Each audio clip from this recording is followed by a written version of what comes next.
The staff of the Tuscaloosa News and TideSports.com join WVUA 23's Jenn Chapman at Wilhagan's Grill and Tap Room for an in-depth analysis of the Crimson Tide and SEC football. This is Tide Sports TV.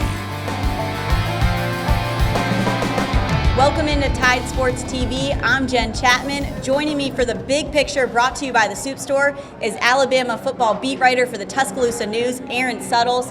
Aaron, we get the tough show because we've got to follow it up after the Ole Miss loss. We're bringing you the in-depth Alabama football coverage.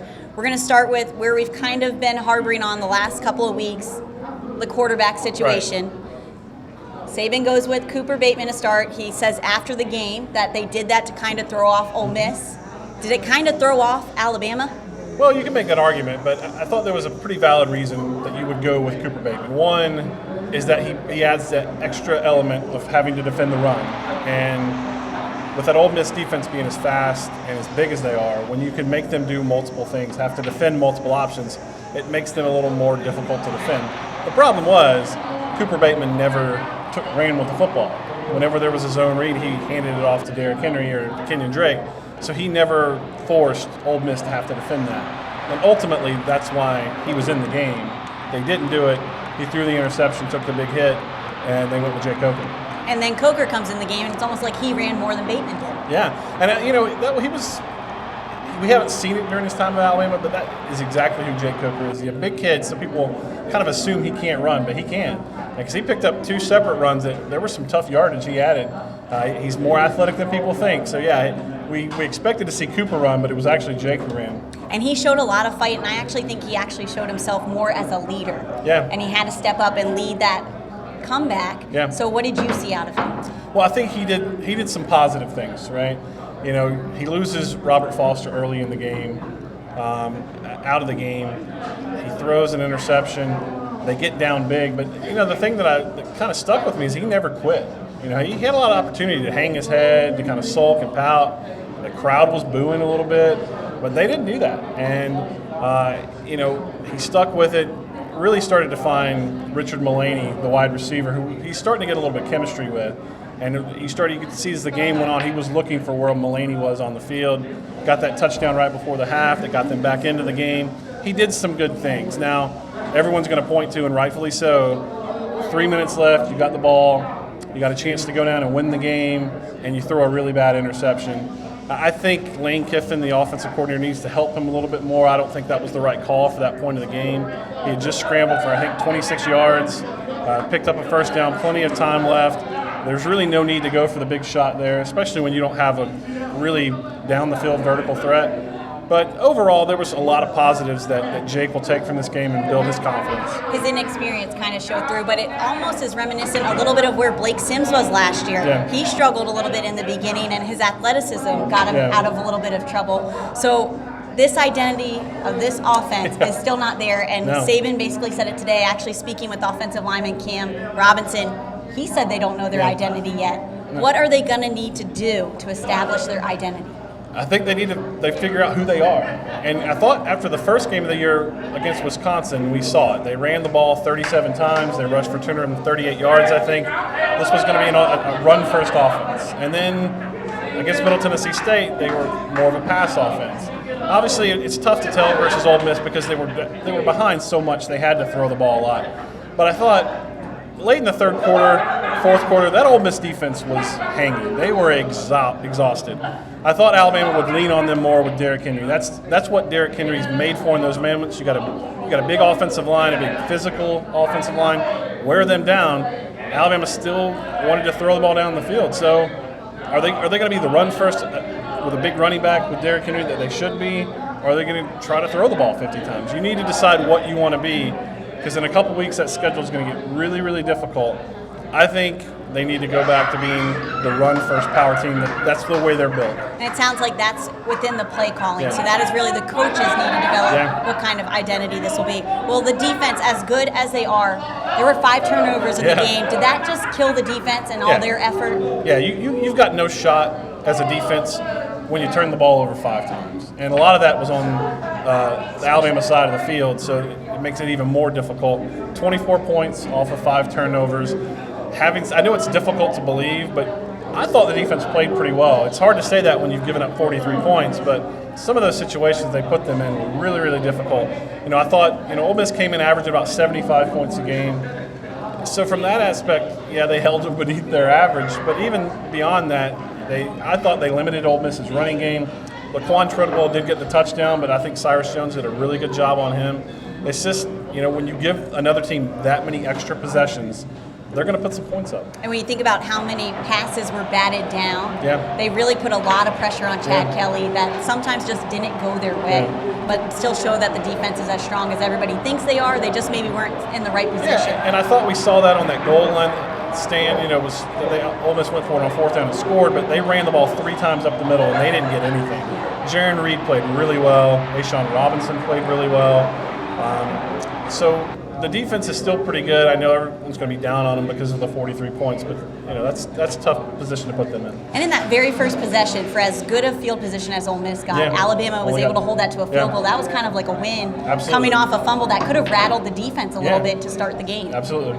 Well, let's move on to the SEC. How does this league look to you, and is there any surprise that someone's coming out ahead? Well, I kind of, in the offseason, thought LSU would be better than most people thought, just because they're always really good defensively. And I like Leonard Fournette a lot. And granted, Auburn's defense, everyone's talked them up, but they're still not, much better than they were last year. We saw that, what Leonard Fournette did to them. Arkansas is kind of taking a hit, which is making the league look a little bad. Everyone kind of pictured Arkansas maybe that surprise team this year. Tennessee losing to Oklahoma last week. But look, make no mistake, the SEC is really difficult. It still is.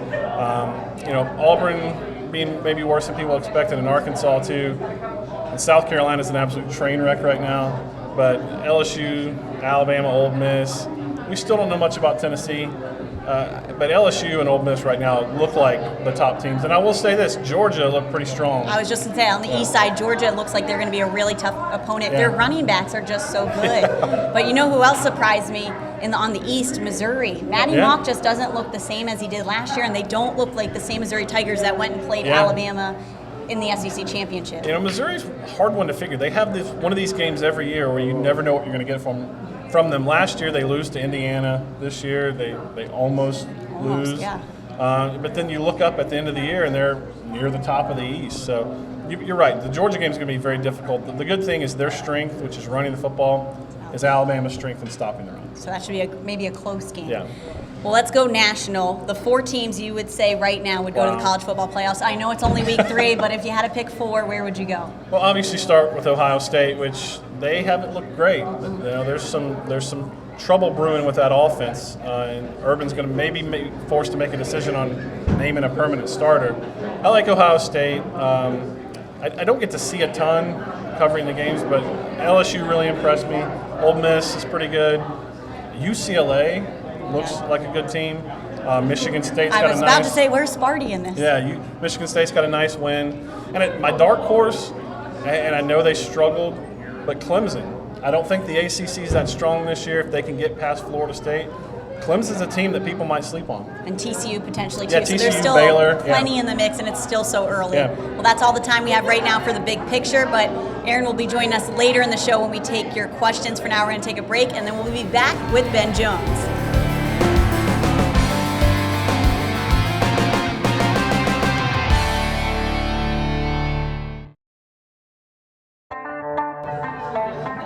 Welcome back to Tide Sports TV, where we bring you in-depth analysis of Alabama football.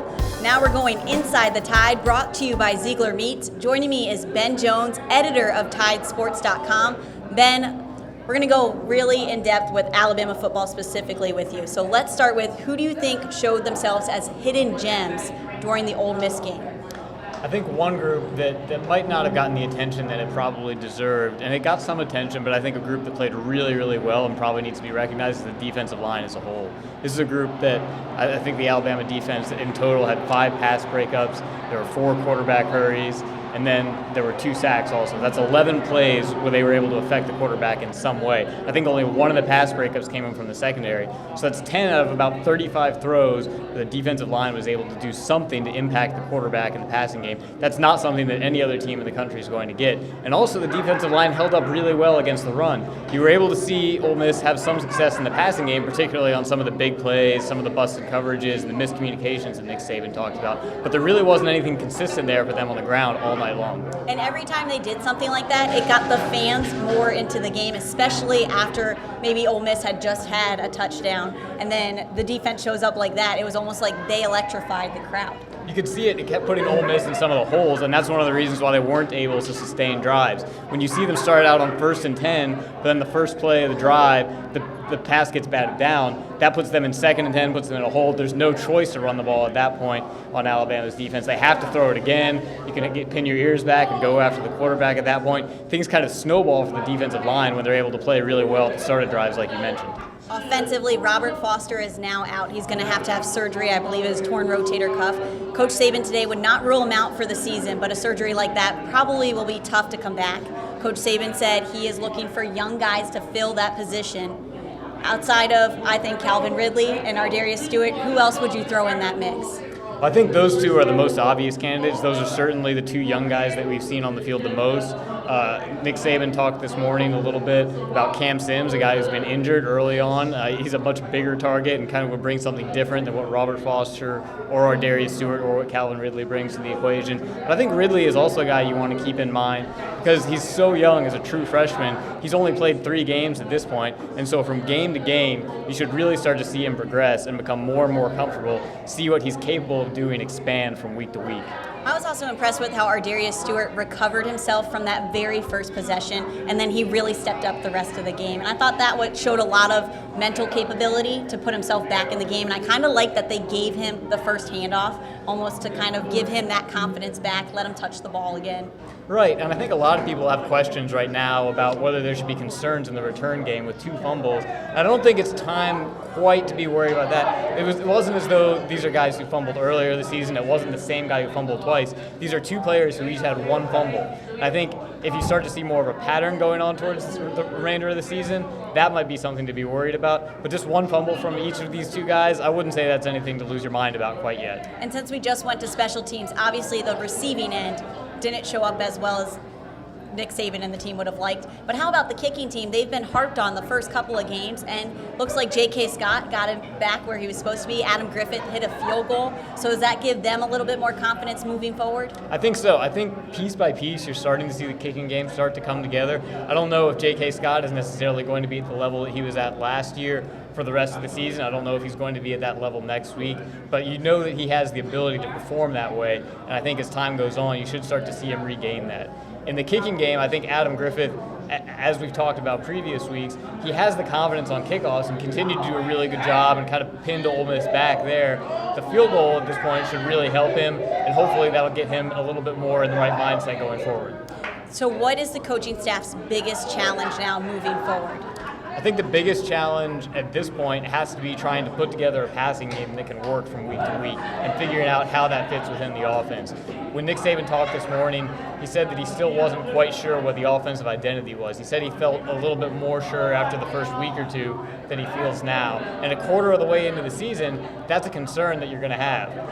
I think that once you can figure out what the passing game is capable of, how you need to set up the running game to work that, and then how the offense as a whole will look, that's probably the biggest challenge going forward. I think the biggest pressure on the coaching staff is actually on Lane Kiffin. With what he did last year with Blake Sims, that is what everyone expects him to do again. And it might be a little bit difficult right now with 2 quarterbacks playing, so maybe once they pick their guy, move forward with him, kind of like they did with Blake Sims, he'll gain the confidence, get the reps, and then they can move forward. Do you think Lane Kiffin has the most pressure of all the coaches right now? I would say he does. He's a guy who came here with a reputation as a quarterback guru, a guy who coached the position at USC, and that was always kind of where he made his bones, what his bread and butter was. The quarterback position right now is probably not where Alabama needs it to be. There's too many mistakes. There's not enough consistency, even when the mistakes aren't there. That's something that really needs to improve, and that's going to fall directly on Lane Kiffin. That being said, that's what needs to improve. So what could Alabama build this team around right now?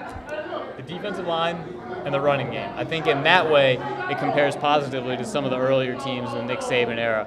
I don't know if all of the other pieces are there to compare it to some of the national championship teams, but I think that those two pieces right there kind of line up nicely with what the program has tried to do in previous seasons. And if they stick with that, what do they need to get rid of?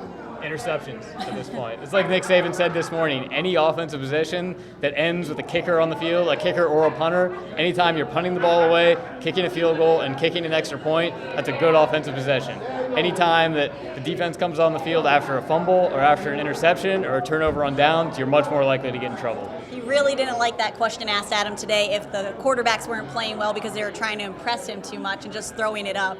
And that's when he answered, they know he wants that possession to end in a kick. So he was very firm on that. So I'm sure the quarterbacks know that as well. Nick Saban is pro kicker at this point. Everyone else might not be pro kicker. They might not like seeing the kicker tried out there, but Nick Saban likes the kickers. Well, the next opponent, Louisiana Monroe, a huge upset in 2007 when they beat Alabama. It was Nick Saban's first year. They come here this weekend. Is that possible, or is this really just such a different team than when Nick Saban took over the program? Yeah, I think that Alabama's a different team, and I think Louisiana Monroe is a different team also. Obviously it's a different coach. It's been, I guess, 8 years at this point. Louisiana Monroe at this point is coming off of a bye week, but I wouldn't say you should be worried about that. This is a team that lost, I think, it was 51-14 at Georgia in week 1, and that game was called after 3 quarters because of some rain and some lightning out there.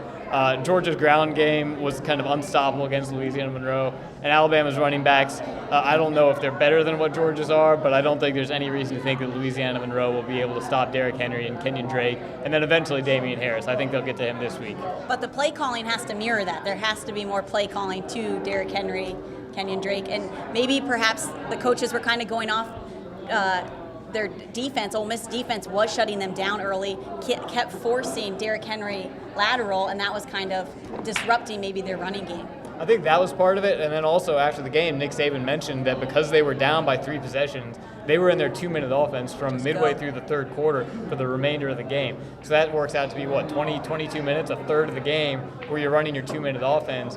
And in that kind of situation, you can't really run straight ahead. You need to get guys outside where they have the possibility of going out of bounds. You need to be able to have a threat to break big plays, which tends to have it a little bit more running outside. You need to throw the ball more. That just kind of wasn't conducive to this week's game. If it had been a little bit closer earlier on, I think you would have seen that more down the stretch. And those turnovers really what led to all that. They constantly backed themselves up. That's what put them in the hole. It was the turnovers. I think anytime you're -5 in turnovers, you're probably going to lose. Frankly, Alabama might have been fortunate to be within 1 possession at the end of the game when you're -5 in the turnover margin. There might be times when you can be close after having 5 turnovers, but you're usually getting 3 or 4 back on your own. To lose by only 6 points when you had 5 turnovers seems kind of ridiculous. Well, that's all the time we have right now, but when we come back, we're going to answer your questions that you sent into tidesports.com, so stay with us.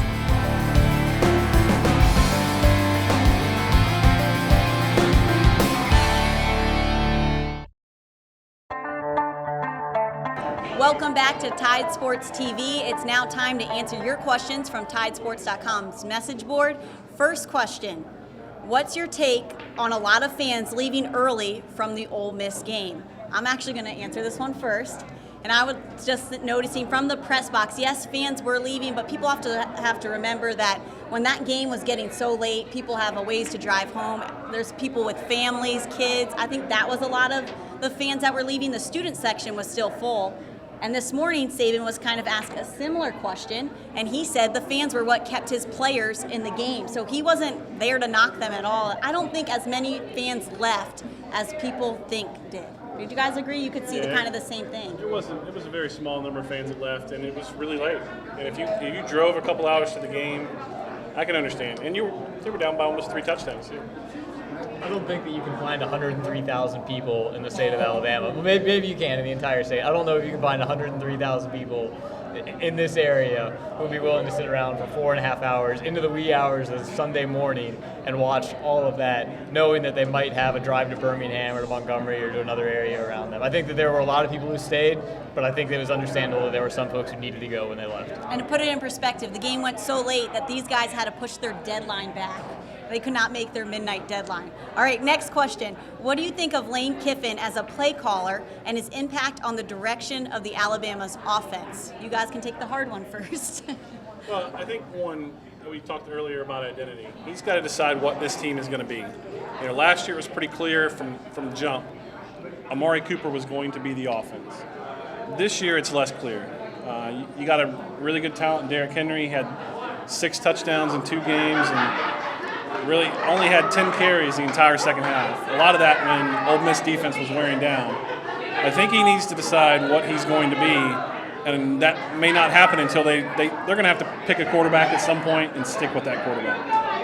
I think they need to pick a quarterback. I think they also need to pick what they want to do with the running backs. I think they need to decide if this is going to be a group that they're just going to run Derrick Henry up the middle 25 times a game and then use Kenyon Drake on the outside a little bit more on some of the jet sweeps and some of the tosses that you've seen, or if they're willing to make Derrick Henry kind of an all-purpose back, if they're going to try and throw the ball to him. It depends on what they want to do with the personnel that they have, and I'm not sure they've even figured that out yet.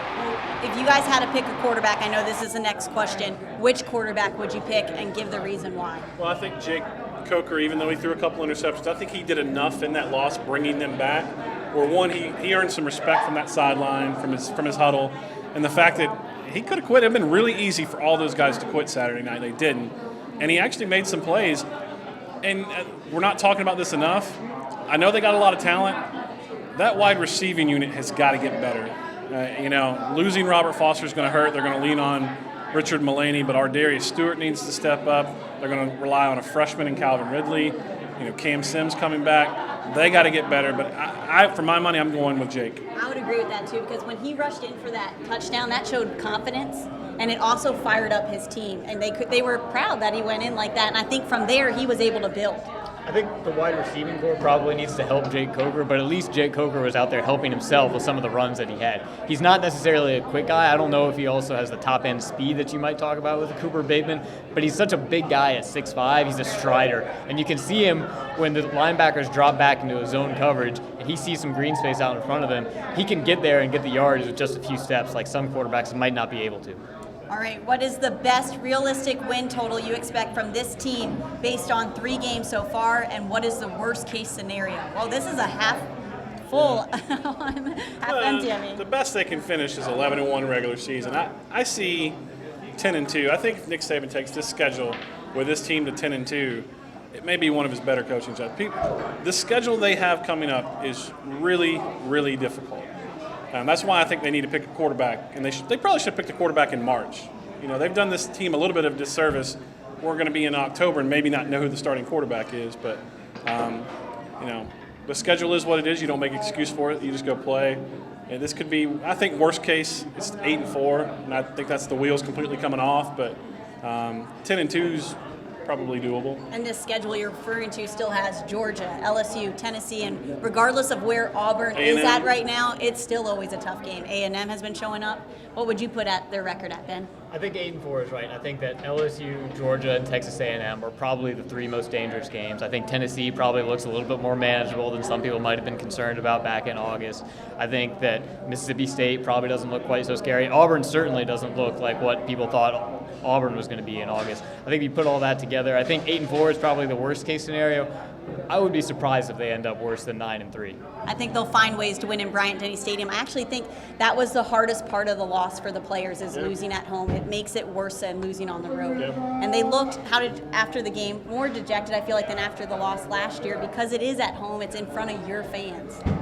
And they didn't, other than the turnovers, I don't want to minimize that. They played really well. I mean, like I said, it'd been easy to just quit. They didn't. Well, that's all the time we have for Tide Sports TV. You can join us every Monday night live at Wilhagan's at 6 p.m. or catch the replay on WVUA 23 on Wednesdays. Thanks for joining us.